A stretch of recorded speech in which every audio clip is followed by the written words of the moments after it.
Cet avion survole Madagascar. Il transporte des patients vers l'hôpital où ils recevront enfin les soins dont ils ont besoin. Depuis 1946, la mission Aviation Fellowship, la MAF, se rend dans les endroits les plus isolés, comme au Sud-Soudan ou en Papouasie-Nouvelle-Guinée, pour apporter de l'aide humanitaire et annoncer l'Évangile aux communautés les plus reculées. Aujourd'hui, la MAF recherche des pilotes missionnaires prêts à partir sur le terrain. Si vous êtes pilote, nous avons besoin de vous. Autrement, vous pouvez aussi soutenir notre mission en faisant un don sur maf-france.org. Merci.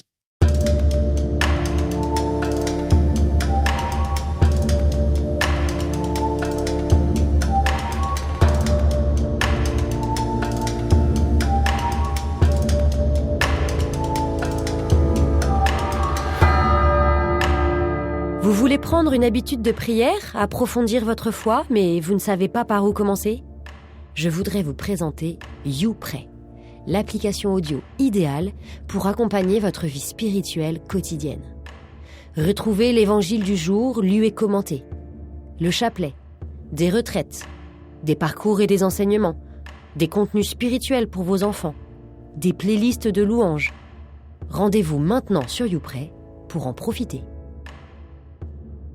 Bienvenue dans Il était une fois la Bible, le podcast qui vous raconte l'épopée passionnante de la Bible.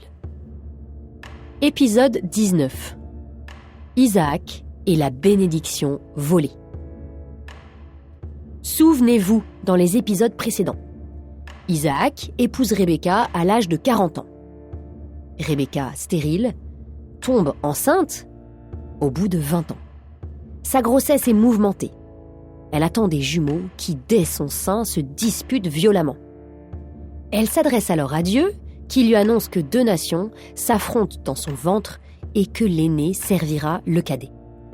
Vient la naissance, Ésaü le poilu et Jacob qui le talonne. L'un aime la chasse et la nourriture, l'autre est plus sédentaire et délicat. D'ailleurs, de retour de la chasse un jour, Ésaü, affamé, vend son droit d'aînesse au plus jeune. Un geste anodin ? Eh bien non, un geste à la conséquence incroyable. C'est ce que nous allons voir tout de suite.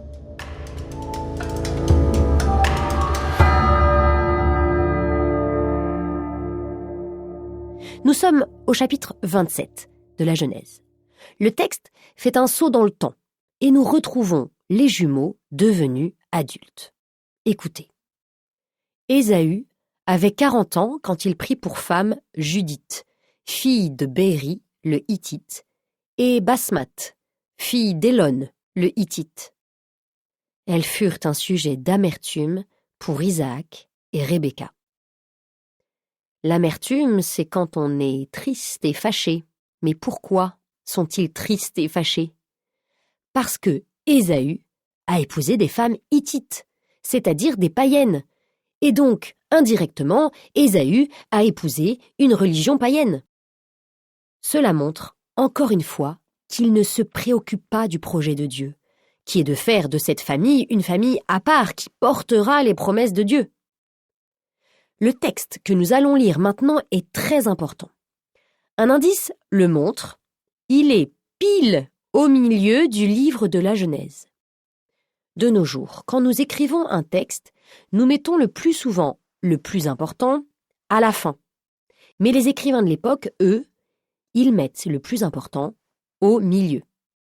Et comme dans la précédente séquence, donc Genèse chapitre 1 à 11, ce qui est au milieu, c'est une dispute entre les 2 frères, Caïn et Abel. Alors voici donc l'histoire entre Ésaü et Jacob et Isaac. Ça ressemble à une pièce de théâtre en 6 actes. Le titre de cette pièce pourrait être le proverbe « Qui va à la chasse perd sa place ». Alors, car justement, ce proverbe vient de l'histoire que nous allons découvrir maintenant.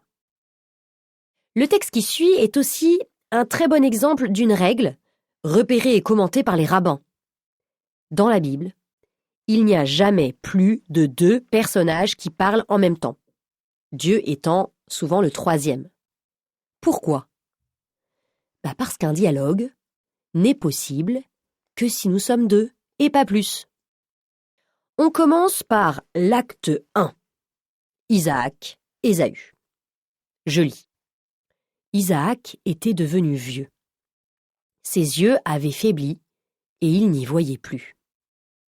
Dans la Bible, vous avez compris, rien n'est jamais écrit par hasard. Si l'auteur précise qu'Isaac est devenu aveugle, c'est pour nous faire comprendre quelque chose. Il est devenu aveugle au projet de Dieu, tout simplement. Je continue. Il appela Ésaü, son fils aîné. « Mon fils. » Celui-ci répondit. « Me voici. » Alors, au début de l'épisode du sacrifice d'Abraham, quand Dieu appelle Abraham, Abraham aussi répond « Me voici ». Donc le point commun, ça nous fait comprendre que ce qui va se passer, c'est une épreuve. Elle va permettre de vérifier que le Fils est capable de poursuivre le projet d'alliance de Dieu. Mais la différence avec l'épisode d'Abraham, c'est que ce n'est plus Dieu, mais Isaac qui joue le rôle de l'arbitre. Et comme nous l'avons vu, Isaac n'est plus très objectif. Isaac reprit. « Tu vois, je suis devenu vieux, mais je ne sais pas le jour de ma mort. Prends donc maintenant tes armes, ton carquois et ton arc. Sors dans la campagne et tue-moi du gibier. Prépare-moi un bon plat comme je les aime et apporte-le-moi pour que je mange et que je te bénisse avant de mourir. » Quelle avait été l'épreuve d'Abraham? Offrir son fils en sacrifice. Et quelle est l'épreuve d'Ésaü?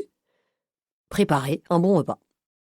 On le voit, Isaac s'est écarté du projet de Dieu et ne pense plus qu'à son appétit.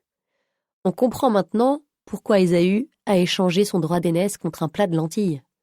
J'ai envie de vous dire, tel père, tel fils. Dieu va donc être obligé de trouver un autre arbitre. Je continue. Pendant qu'Isaac parlait ainsi à son fils Ésaü, Rebecca écoutait. Ésaü alla donc dans la campagne chasser du gibier pour son père. Fin de l'acte 1. On peut maintenant passer à l'acte 2 de notre incroyable pièce de théâtre. L'acte 2 se joue entre Rebecca et Jacob. Je commence. Alors Rebecca dit à son fils Jacob, « Voici que j'ai entendu ton père parler à ton frère Ésaü. Il lui disait, « Apporte-moi du gibier et prépare-moi un bon plat pour que je mange et que je te bénisse devant le Seigneur avant de mourir. Maintenant, mon fils, écoute bien ce que je t'ordonne.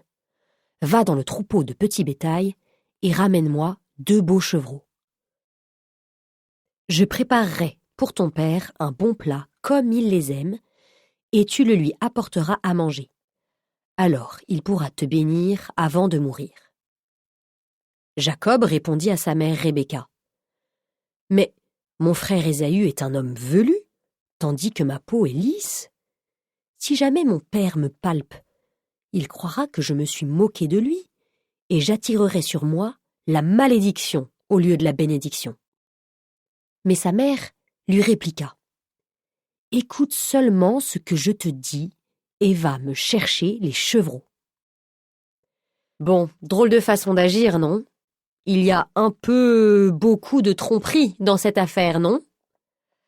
Oui, Ésaü avait vendu son droit d'aînesse. Oui, Jacob veut faire réussir le projet de Dieu, alors qu'Ésaü, pas du tout. Dieu avait d'ailleurs prévenu Rebecca, quand elle était enceinte, que l'aîné servirait le cadet. Mais quand même, on peut se dire que c'est pas génial de mentir. Effectivement, le texte ne nous dit pas que c'est bien de mentir, mais que c'est bien de vouloir faire réussir le projet de Dieu. Ceux qui font des péchés, c'est d'abord Ésaü et Isaac, qui ne s'intéressent qu'à la nourriture. La nourriture représente la vie matérielle. On pourrait la remplacer dans l'histoire par des habits de marque, des super-jeux, etc. C'est vrai que mentir, c'est pas génial non plus, mais refuser le projet de Dieu est bien pire. En plus, Ésaü ne souhaitait pas vraiment être l'héritier des promesses, puisqu'il a vendu son droit d'aînesse. Et Isaac sera peut-être un peu déçu, mais il aura quand même son repas. Alors, Dieu se cherche d'autres alliés, Rebecca et Jacob, et il fait, comme toujours, avec les défauts des hommes. Revenons à nos chevreaux et reprenons la lecture. Il alla donc les chercher et les apporta à sa mère. Et celle-ci prépara un bon plat, comme son père les aimait. Rebecca prit les meilleurs habits d'Ésaü, son fils aîné, ceux qu'elle gardait à la maison. Elle en revêtit Jacob, son fils cadet. Puis, avec des peaux de chevreau, elle lui couvrit les mains et la partie lisse du cou. Elle remit ensuite entre ses mains le plat et le pain qu'elle avait préparés. Les textes de la Bible ont souvent un sens symbolique. Cela ne veut pas dire que l'auteur invente l'histoire, mais qu'il choisit de décrire certains détails pour faire passer un message. Ici, on voit que Jacob est habillé avec deux choses. Des beaux habits, qui représentent le fait d'être l'aîné, et des peaux d'animaux, qui représentent Ésaü. Passons maintenant à l'acte 3. Un acte qui se joue entre Isaac et Jacob. C'est l'acte des 5 sens. La vue, l'ouïe, c'est-à-dire l'écoute, le toucher, le goût, l'odorat. Dans cet acte, en effet, tous les sens seront utilisés, sauf en fait la vue, puisqu'Isaac est aveugle. Or, être aveugle représente le fait d'être aveugle au projet de Dieu. C'est comme si Isaac n'utilisait que ses 4 sens humains, mais pas son sens spirituel. Jacob utilise d'abord l'ouïe. Écoutez. Jacob entra chez son père et dit « Mon père !» Celui-ci répondit « Me voici. Qui es-tu, mon fils ?» Jacob dit à son père « Je suis Ésaü, ton premier-né. J'ai fait ce que tu m'as dit. Lève-toi, je te prie. Assieds-toi. Mange de mon gibier. Alors, tu pourras me bénir. » Oh là là, gros mensonge! D'ailleurs, ça se voit que Jacob est troublé, car il dit à son père « Lève-toi, puis assieds-toi. » En bref, tout est son contraire. On continue. Isaac lui dit « Comme tu as trouvé vite, mon fils. » Jacob répondit « C'est que le Seigneur, ton Dieu, a favorisé ma chasse. » On passe au toucher. Isaac lui dit « Approche donc, mon fils, que je te palpe pour savoir si tu es bien mon fils Ésaü. » Jacob s'approcha de son père Isaac. Celui-ci le palpa et dit « La voix est la voix de Jacob, mais les mains sont les mains d'Ésaü. » Ce qui est assez amusant, c'est qu'en Israël, cette phrase est devenue un proverbe pour désigner quelqu'un qui dit quelque chose mais qui fait autre chose. Quelqu'un dont les actes ne correspondent pas aux paroles. Retenez, la voix est la voix de Jacob, mais les mains sont les mains d'Ésaü. Vous connaissez un proverbe hébreu. On continue la lecture. Il ne reconnut pas Jacob, car ses mains étaient velues comme celles de son frère Ésaü.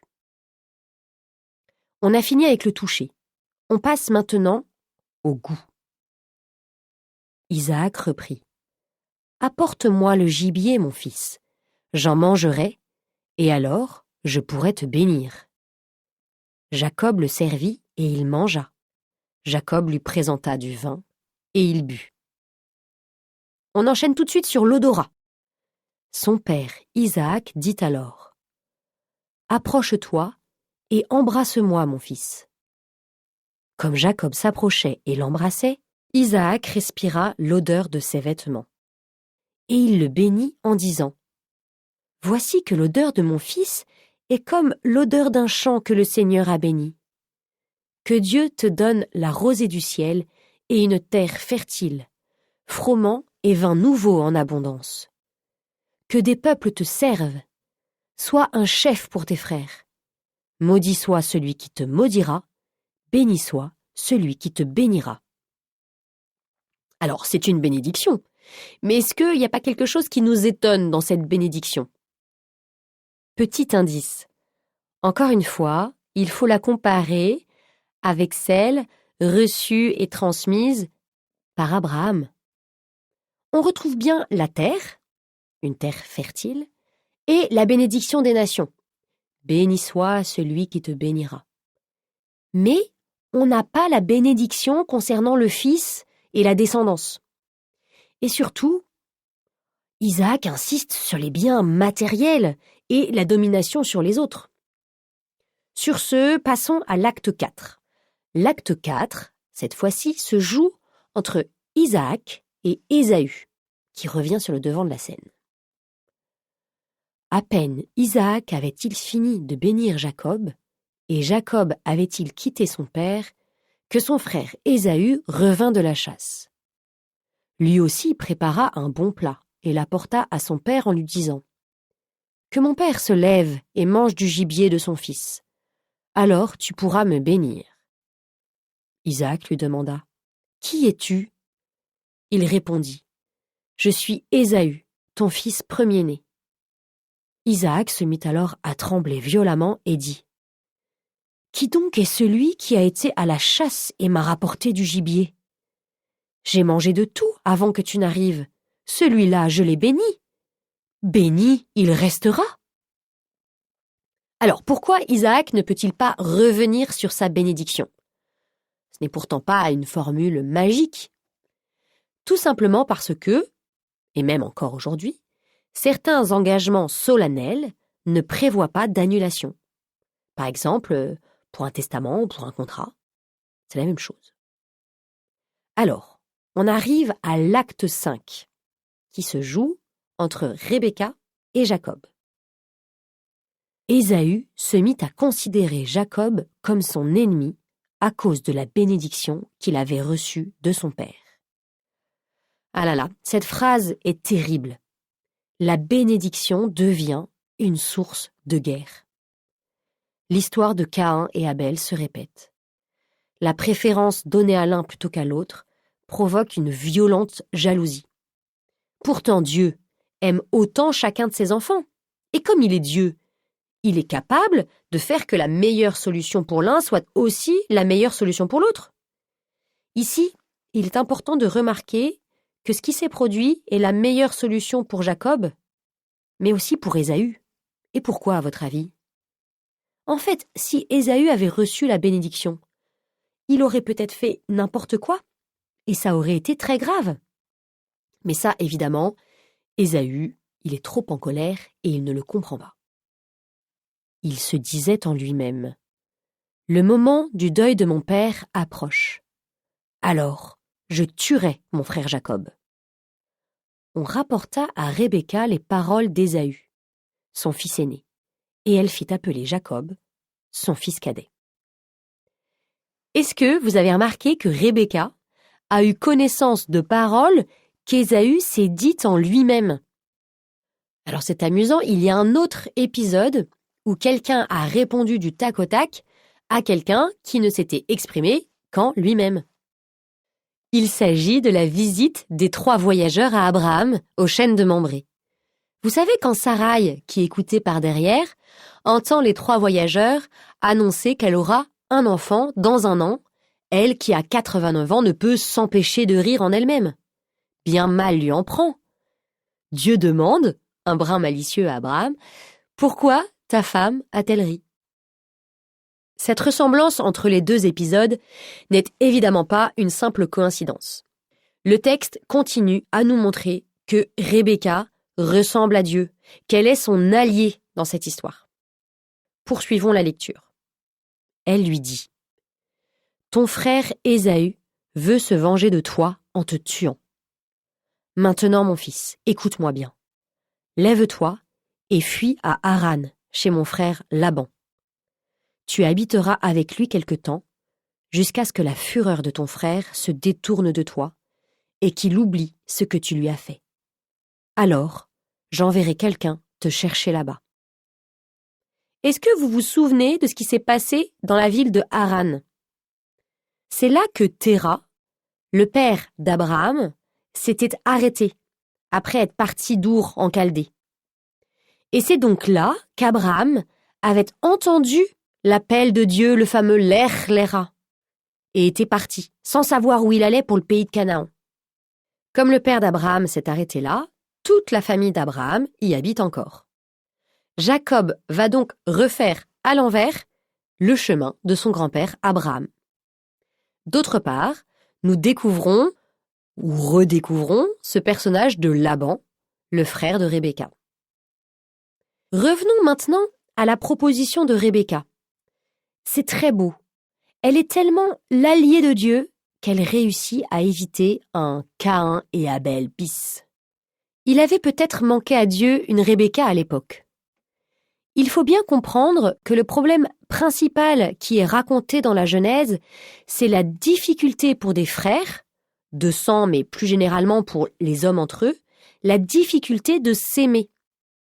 On constate ici un progrès. La première fois, la solution avait été de tuer son frère. Cette fois, la solution est la fuite d'un des frères. Ce n'est pas l'idéal, mais c'est déjà mieux. De plus, Rebecca va avoir une très belle attitude vis-à-vis de son mari. Voyant à quel point il est aveugle à la volonté de Dieu, elle aurait pu décider de prendre sa place. Au contraire, elle fait tout pour le remettre dans son rôle de patriarche. On l'avait vu avec Abraham. Un père a accompli son rôle jusqu'au bout lorsqu'il a marié son fils. Rebecca rappelle cela à Isaac, lui donnant ainsi une bonne raison d'envoyer son fils chez son oncle. Écoutez. Rebecca dit à Isaac, « Je suis dégoûtée de la vie à cause des filles de Hittite, les femmes d'Ésaü. Si jamais Jacob devait épouser une fille comme celle-là, une fille de ce pays, à quoi bon vivre encore ?» Et on arrive à l'acte ultime de notre pièce de théâtre, l'acte 6, entre Isaac et Jacob à nouveau. Et on est au chapitre 28 de la Genèse. Isaac appela Jacob, le bénit et lui donna cet ordre. « Tu n'épouseras pas une fille de Canaan. Lève-toi, va dans la région de Padan-Aram, à la maison de Bethuel, le père de ta mère, et là tu prendras pour femme l'une des filles de Laban. » Alors Padan-Aram, c'est un autre nom pour parler de la ville de Haran. Donc ça, c'était l'ordre. Tu n'épouseras pas une fille de Canaan. Et on arrive maintenant à la bénédiction. Que le Dieu puissant te bénisse, qu'il te donne la bénédiction d'Abraham, à toi et à ta descendance, pour que tu possèdes la terre où tu es venu en immigrer, la terre que Dieu a donnée à Abraham. Ce moment est très important. Isaac bénit à nouveau Jacob, mais cette fois-ci, c'est exprès, car il a compris que c'est Jacob qui devait être béni. Et ce sera Jacob, le troisième patriarche. Ce sont les derniers mots que nous entendons de la bouche d'Isaac. Soulagement, il finit bien sa vie. Et d'ailleurs, voici comment se finit notre épisode. Sur, certes, la vraie bénédiction d'Isaac, mais aussi sur la fuite de Jacob, loin de sa famille, loin de sa tribu. C'est un peu comme une première mise à l'épreuve pour Jacob. Et comme souvent, c'est dans les épreuves que se font les rencontres avec Dieu. C'est ce que nous verrons dans le prochain épisode.